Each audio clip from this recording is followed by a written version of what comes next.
Welcome. I'm E.G. Marshall.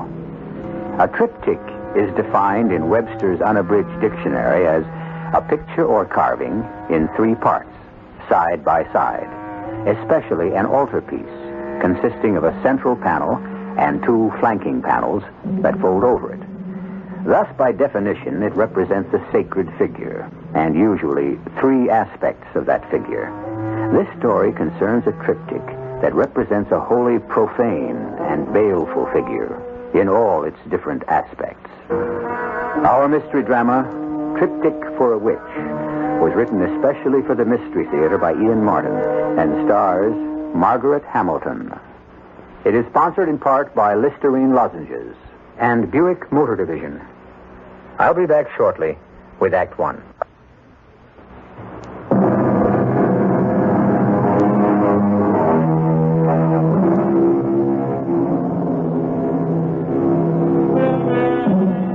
In many cultures, the aged had a function and were treated with reverence and respect. Less and less this is true of the Occidental cultures. I enter no discussion of whether this is right or wrong. Frequently, the elderly would prefer to be left alone to pursue their own destinies.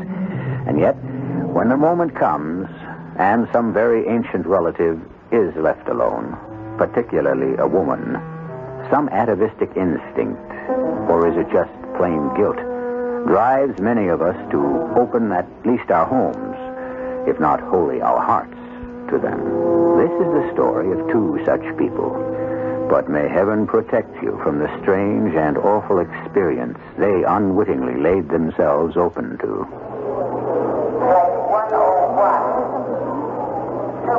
Well, Joan, as the governor of North Carolina said to that other guy, this is just about it. Did I know my great-grandfather was going to get married again just before he died? And here I thought I was marrying an orphan. Now I find out you tricked me. Oh, I just forgot about Charlie. He's 60 years older than me. I didn't even know he was still alive. Oh, but she wrote such a sweet letter. There isn't anyone else who's family. So the least I can do is help out poor old Charlie's widow till she finds out what she's going to do. Okay, no sweat. How old is old Charlie's widow anyway? Search me. Just before our wedding, when Mother died, she mentioned out of the blue that my great-grandfather had suddenly married at the age of 82. Then you came into my life, and every other thought I ever had went out the window. Well, that's why I'm so jealous of anyone horning in. Old Charlie had a real eye for the ladies. The first 3 times he married, only one of them wasn't young enough to be his daughter. This one might turn out to be young enough to be his granddaughter. Well, I guess we're about to find out. Like you said, this is it, for better or for worse. The times you look back and would like to have bitten your tongue for some crazy thing you blurt out. Not that I knew right away. Matter of fact, when we first spotted her, the old gal didn't look so bad. Oh, she was no spring chicken. She was old, all right. With a little round face like a withered apple that still had red cheeks, and sharp blue eyes that glittered like agates, and didn't miss a trick darting out from the shadows of a wide-brimmed hat with a conical crown. It looked a little like it might have been left over from Halloween. But for all her age, she was spry, skipping along like a sandpiper with a pet carrier in one hand and a carpet bag in the other.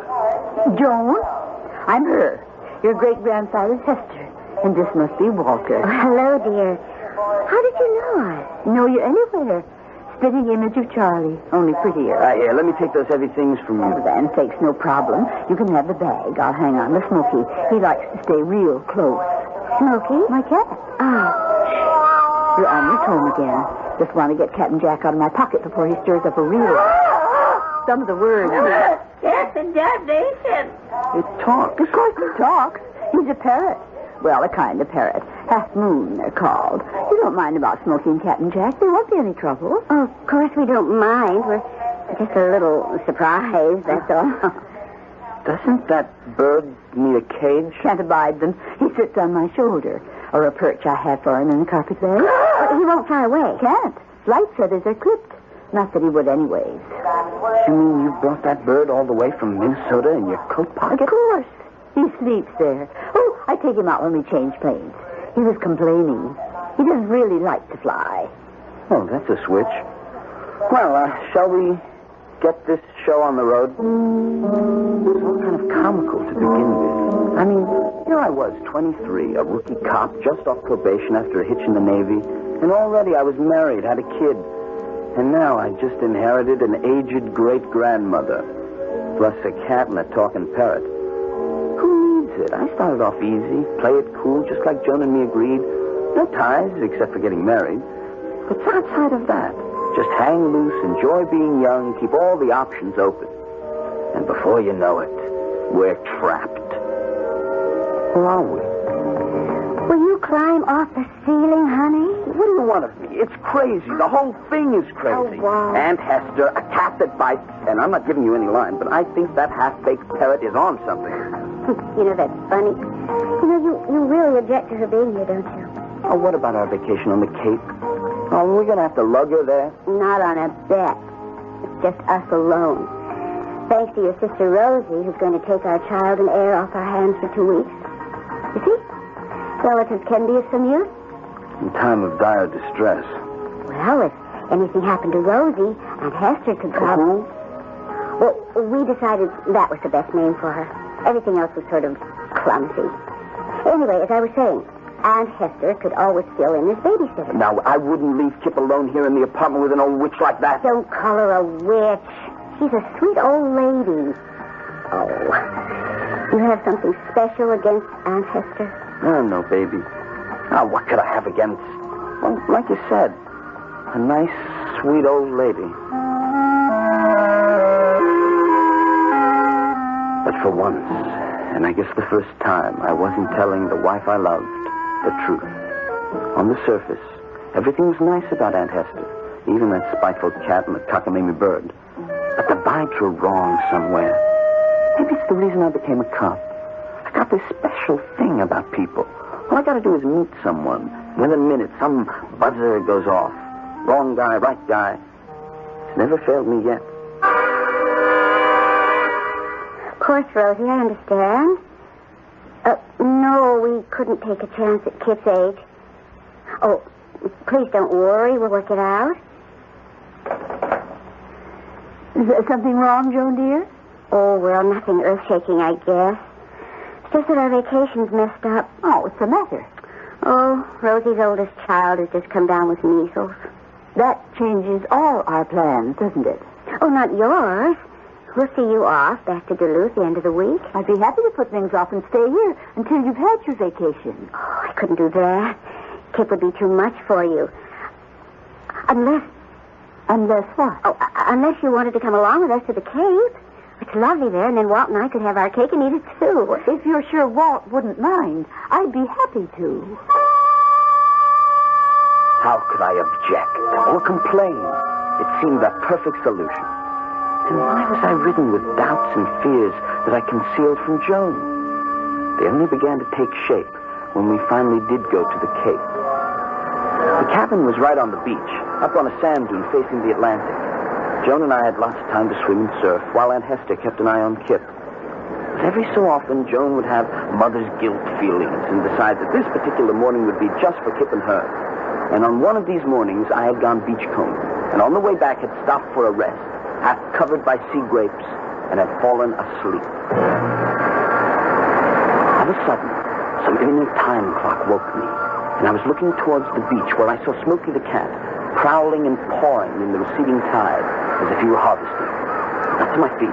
My eyes, even after sleep, were still partially sun-blinded, and headed down to the water.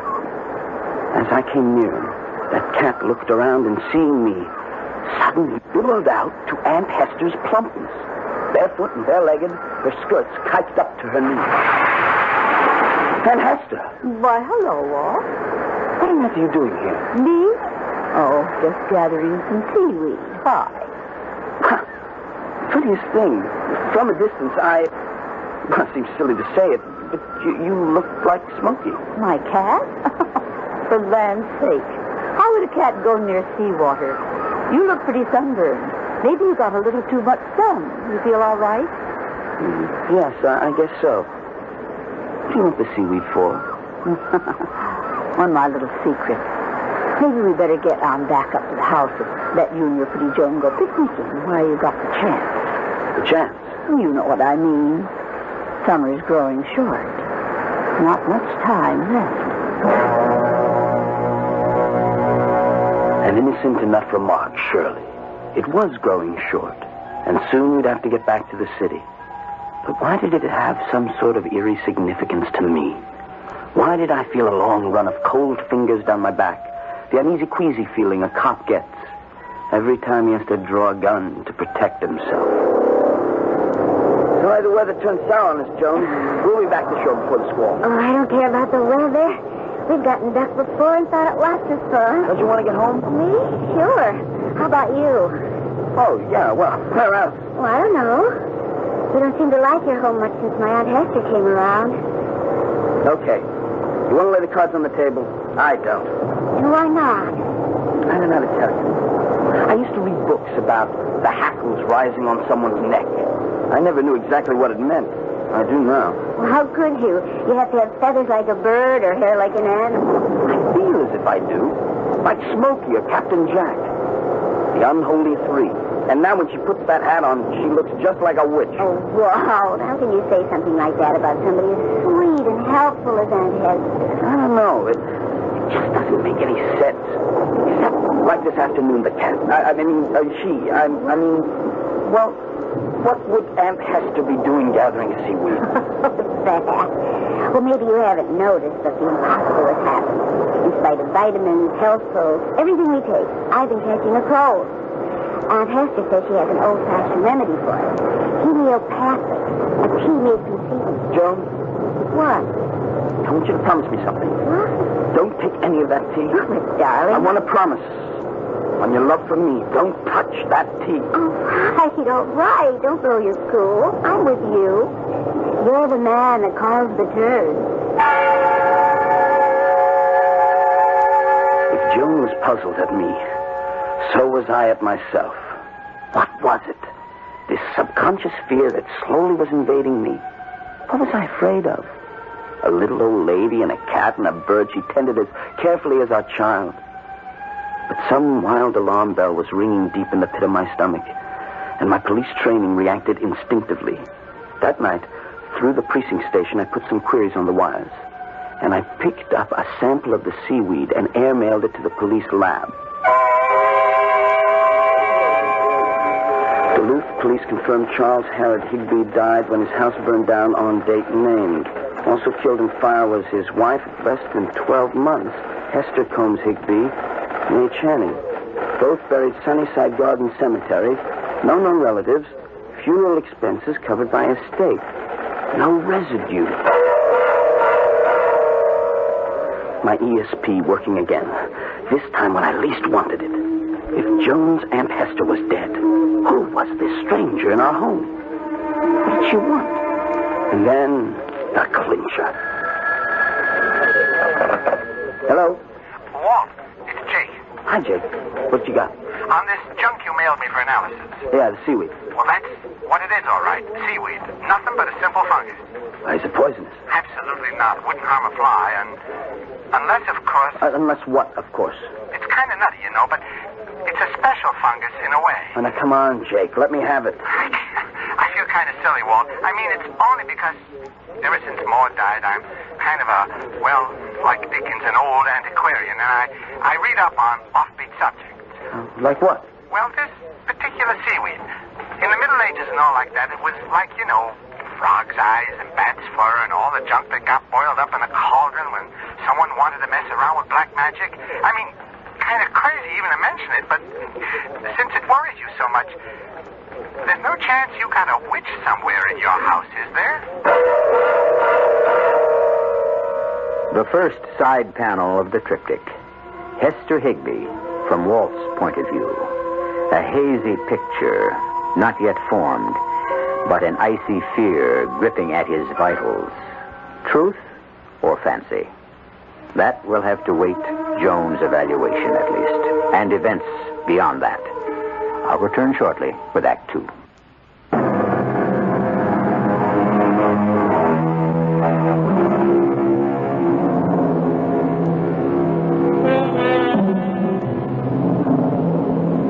Of course, nobody believes in witches anymore. And yet, it's a little like superstitions. Nobody believes in them. And yet, do many of us like to have a black cat cross our path? If you're like most people, do you try to avoid walking under a ladder, except for sheer bravado? On the other hand, there are people who are so healthy in mind and body, so open-hearted and so generous, and who, without being Pollyanna, do look by habit on the best side of everything. People like Joan Madden. I should have known not to give in to my old-fashioned sentimentality. Ever since I could walk, I've been a sucker for every stray dog and lost kitten. It wasn't fair to Walt. I knew he didn't want to take on any extra burden. And it was stupid not to remember that he was just really only getting his nerves back in shape after that freaked-out war he got stuck in. But Great-Grandpa's letter was so sweet and so sad, I just didn't have the heart to refuse his dying request. So I had to tell Aunt Hester to come and stay with us. I just never figured that Walt would get hurt. Just give me a straight answer, Joan. Have you laid off that seaweed gunk she's been trying to feed you? Of course I have. Yeah. Well, anyway, I don't eat anything without researching it first. You know, you talk as though she might try to poison me. I don't know what she's up to. Well, why should she be up to anything? Because she isn't who she's supposed to be. We don't know that. Joan, Bill Cox got on the telex to the Duluth Police Department and sent me a copy of the teletype he got in reply. Your great-grandfather's wife got incinerated with him when his house burned down. No, she didn't. Joan, let's not kid around. I got this through police channels. Well, so even the police can make a mistake, just like you. What's that supposed to mean? Well, I mean, you haven't given Aunt Hester a chance to tell her side of the story. Okay. Let's do that little thing right now.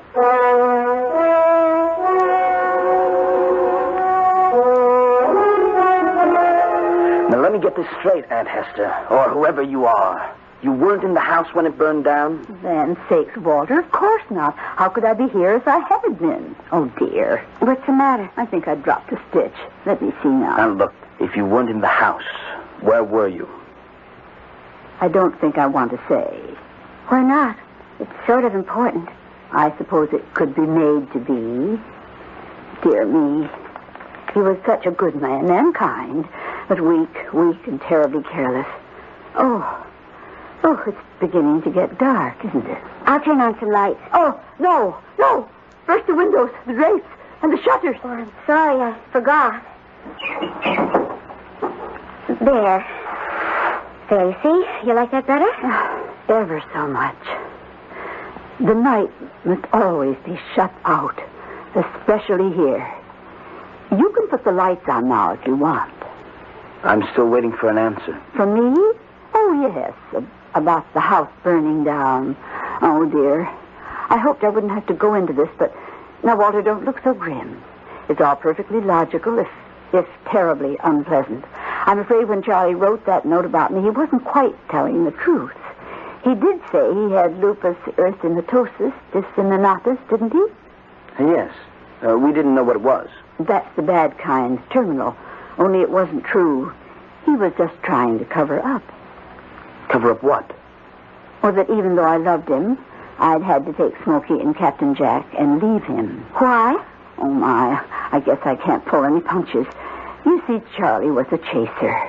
A chaser? He was woman crazy. It had gotten so bad I'd had to move out. Little did I realize how lucky I'd had. Or I would have been burned up in that house.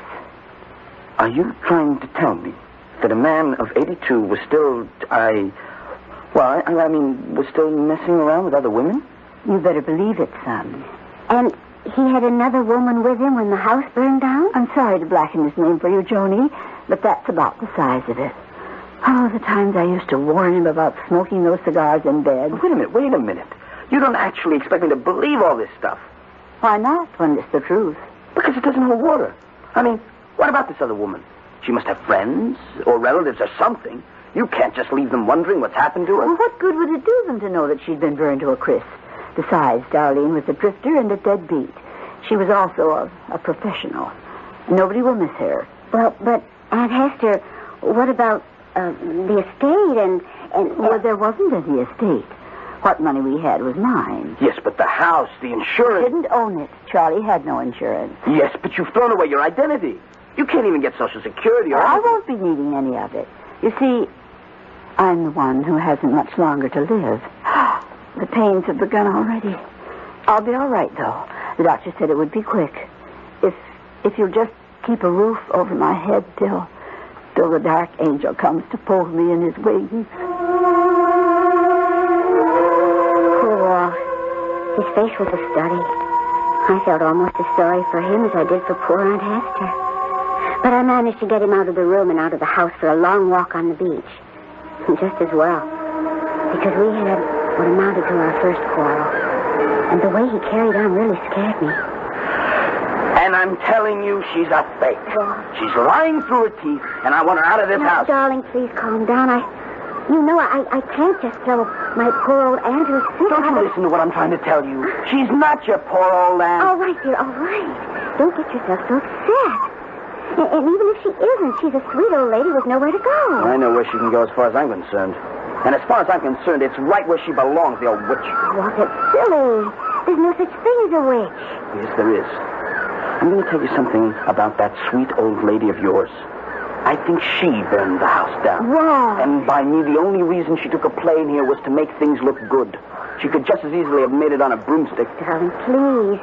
Now, look, I want you to try and relax. It's just like it was after you came back from overseas. Maybe we ought to call Dr. Paul Damon. I don't need Dr. Damon. All I need is the evidence of mine own eyes and ears and my police instincts. What do you mean, evidence of your eyes and ears? I told you. Right down about there, on those rocks. That's where I saw the cat pawing about in the water. And then all of a sudden, the cat changed into Aunt Hester. What? You've been asleep. That was just a hallucination. I don't hallucinate. Well, not anymore, anyways. And it isn't only that. But she talks to that bird, Captain Jack, all the time. And sometimes there's a third voice, like the cat. And he talks back. I hear them. Don't you? No. So now you think I'm hearing things, too? Oh, darling, Captain Jack says a few little words. But how could a cat talk? Because they're not just a cat and a bird. Any more than she's your Aunt Hester or even human. I tell you, she's a witch. And the other two are her familiars. Her what? I went to the library and read up on it. There were two kinds of minor spirits that witches had, or have, called familiars. One was a divining familiar, and the other was a domestic one. Well, honey, look at me. Now, you can't honestly believe all this bilge. Suppose I do. Then I think you're sick, and you ought to see a doctor. Listen, I just want that woman out of the house and out of our lives. Don't ask me to do that to the poor old thing. Look, what could she want from me? How could she hurt me? I don't know. You can see from the way she treats Kip how harmless and well-meaning she is. Kip? Oh, good Lord. Maybe that's what she's after. The baby, and we left her alone with him. Oh, you lied to scare me to death. The two of you, running like that and bursting into the house. I thought you'd wake up poor little Kip. Look at him, having a little afternoon nap with Smokey in his arms and Captain Jack perched on the edge of the crib, keeping... 4 bells and all's clear. Oh, dear. When the sun goes down, my old bones have an ache. And I look at you, Joan, darling, and think to myself, what a wonderful thing it is to have a young, healthy body at one's command. How much you make me long to be just as you are now.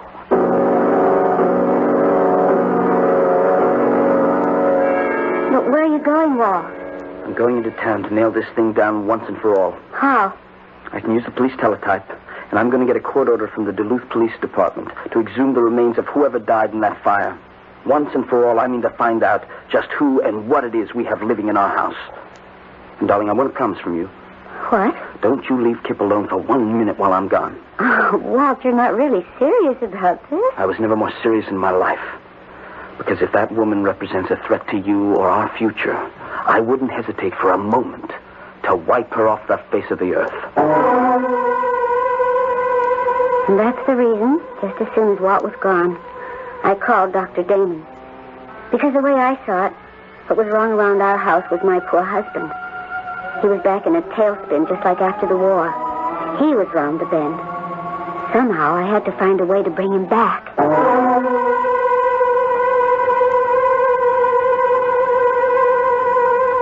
The second panel of the triptych. Is Joan right? Has she reason to be worried about Walt? Or is she perhaps worrying about the wrong person, shutting her eyes to the real danger?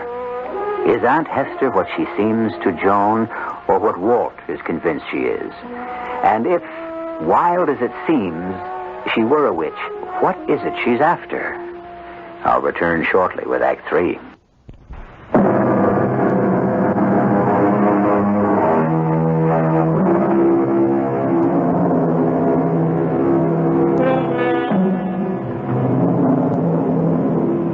And now, at last, for the central panel.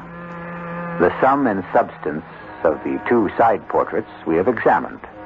The real truth about Hester Madden. But first, a harried phone call from Joan to Dr. Damon, monitored, unaware by either of the principals, by that sweet old lady Hester, on a convenient extension. I'm sorry to bother you, Doctor, but I am frantic. I don't blame you. I had hoped that Walt had found himself. Can you get him back to town to see me? Oh, I doubt it. Well, I have a free weekend. I might take advantage of this opportunity to run down to the cave. Well, I don't know if we can put you up. No need. I have a little summer cabin in Orleans. I could just drop in on you casually and check out Walt. Oh, if you only could. Oh, you know me, Paul. I don't flip easily, but this whole thing has got me really strung out. Okay. I'll be there. Count on me. Just give me directions. May you roast in hell forever, Dr. Damon, if you try to cross my path, psychiatrist.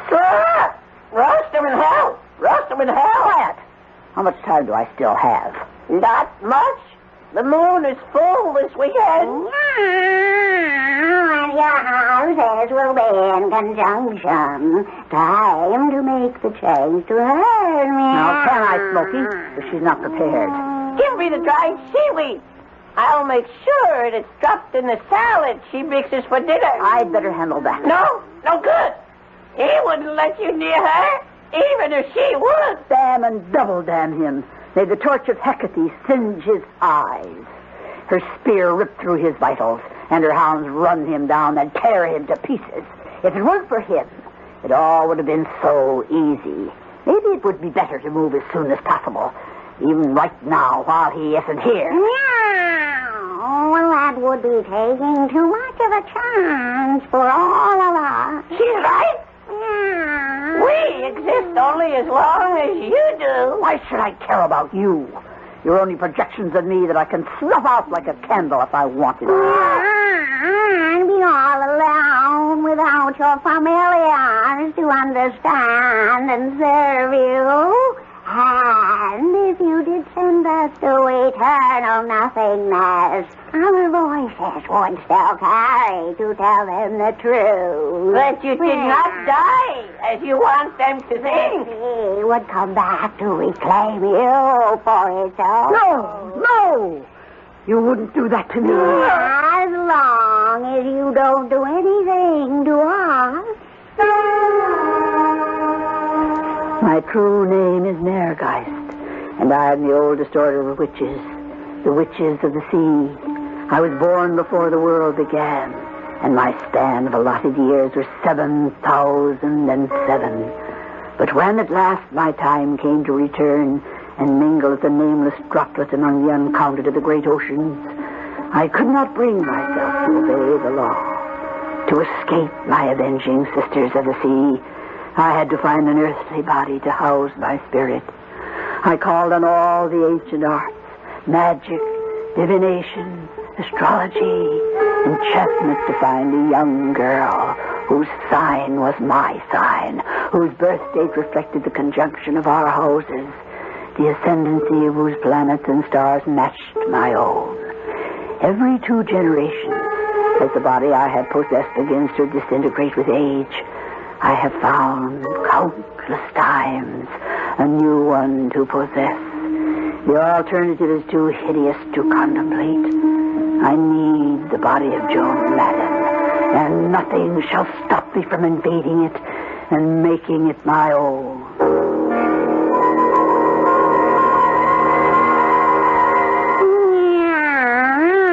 Nothing shall stop you, me darling. Don't call me by that name. Forgive me, Esther. How can I afford to wait? Divine me now, Alebka. What is the man Walter Madden doing? He is arranging for an order to exhume the bodies, to examine the one of the woman who died in the fire. He'll want me to see any further? As far as you can. The skull was not destroyed. They will find where you struck her and killed her. And by the teeth, they will know her as someone other than you. They will look further and find the fire was set by someone, and they will start to look for you. I knew it. Margaret, what is the girl doing now? I'm guarding her child because her husband told her to. He is most afraid you mean the boy harm him. Does she still trust me? She is not even thinking of you. She worries about her husband, that he is losing control of his mind as he did once before. She does not think that I am a witch. She doesn't believe such things exist. So much the better. Let us do everything to make her think he has gone mad.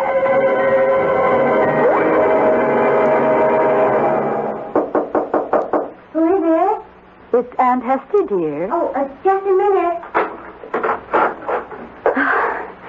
Is anything wrong? Why, no, dear. That's what I was going to ask you. Kip's asleep. Oh. Everything all right? Of course. Why shouldn't it be? Oh, no reason. Except it isn't like you to shut yourself away. I thought maybe you or Kip might not be feeling well. No. It's just this cold. I guess I'm just not used to feeling out of sorts. And if you have a cold, you shouldn't be sitting locked up in the same room with a boy. You give it to him. Oh, I never thought of that. I've just made a nice cup of tea. Why don't you come and join me?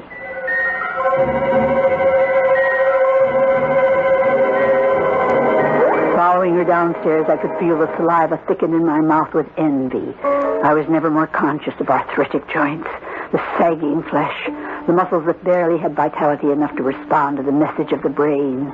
There in front of me was that shining hair with a natural curl, the lithe muscles rippling just under the skin, the easy, jaunty step that had no fear of the treachery of steps to the old and feeble.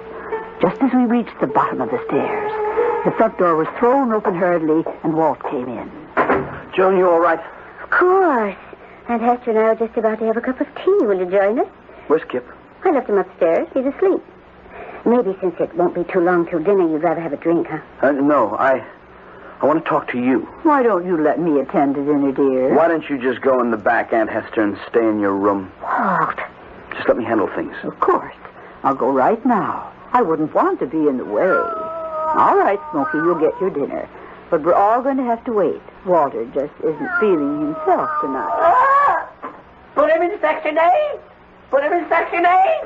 What was he saying? What's Section 8? Service lingo for the nut house, the loony bin. You still think I'm a candidate? Walt, don't talk like that. Now, just leave me alone. By this weekend, we should know the truth about who that woman is. If she is your sweet old great-grandmother, I'll apologize. But if she's what I think she is, if she means any harm to you or Kip, so help me, I'll murder her.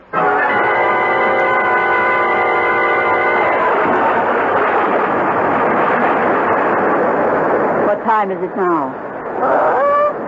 9 on 8 bells, midnight, and high tide. Then we must act before then. How to get Joan alone. How to subdue her so I can have the power to take possession. Someone's at the door. Wait.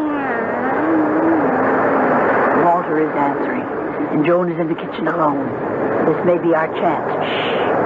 I want to hear what they're saying. Paul Damon, what are you doing? Well, come in. Come out of that terrible weather. Come in the living room. Joan's in the kitchen. She'll be right out. What brings you here?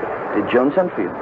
Never mind that now, huh? All right, come on. Don't try to sidestep. I suppose she thinks I'm blacking out again. If you'd shut up for a moment.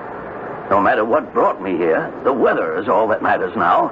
I've been listening to the radio driving up. Blackwater Dunes here is headed for the highest tide in history.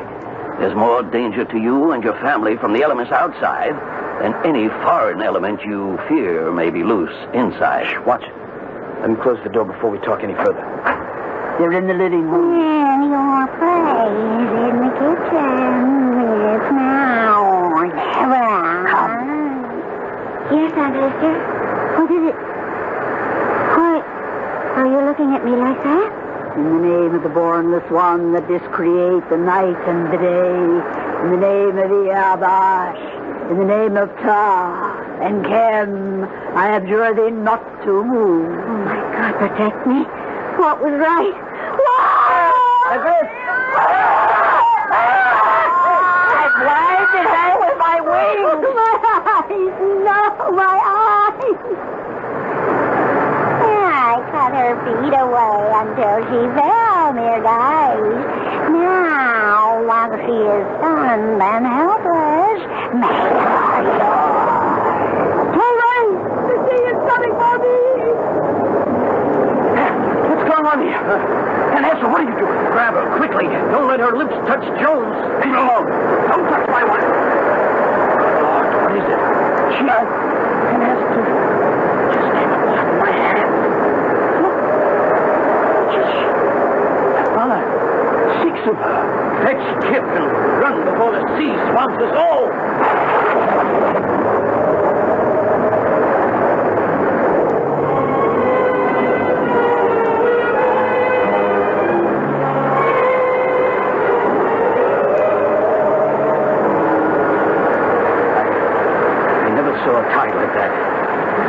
Like a giant hand and swept everything away. You all right, Joe? Oh, I think so. Oh, thank the Lord you came in time, Paul. Even if it was for the wrong reason? What does that mean? Joan thought you needed psychiatric help. No, I can't blame her.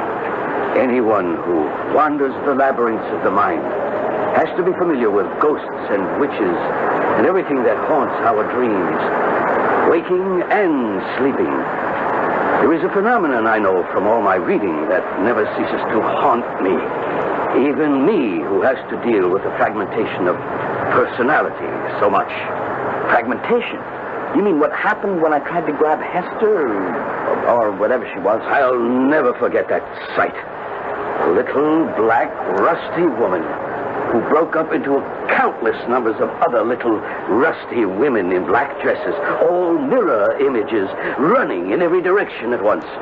Projection of image, the magic secret of only one kind of witch, the sea witch, old as her Celtic heritage and beyond, perhaps as old as time. That's what Joan was saved from, becoming another of those faceless bodies she possessed and used up. You mean it was Joan she wanted? Then that she's still in danger? Not anymore. What do you mean? Look at where your house used to stand. Wiped out by a cataclysmic tide that reached from the sea like a monstrous god hand. You and Joan are safe now. The sea has reclaimed its own. It was the great German poet Goethe who wrote of a mystic goddess who came from the sea, Meergeist, which means simply sea ghost. The sea ebbs and surges, timeless and inexorable. But what it sucks away in the undertow does not always return with the succeeding wave. Eventually, it swallows up what it wills. And no hand, natural or supernatural, can stay it. In the end, the sea always wins. I'll be back shortly.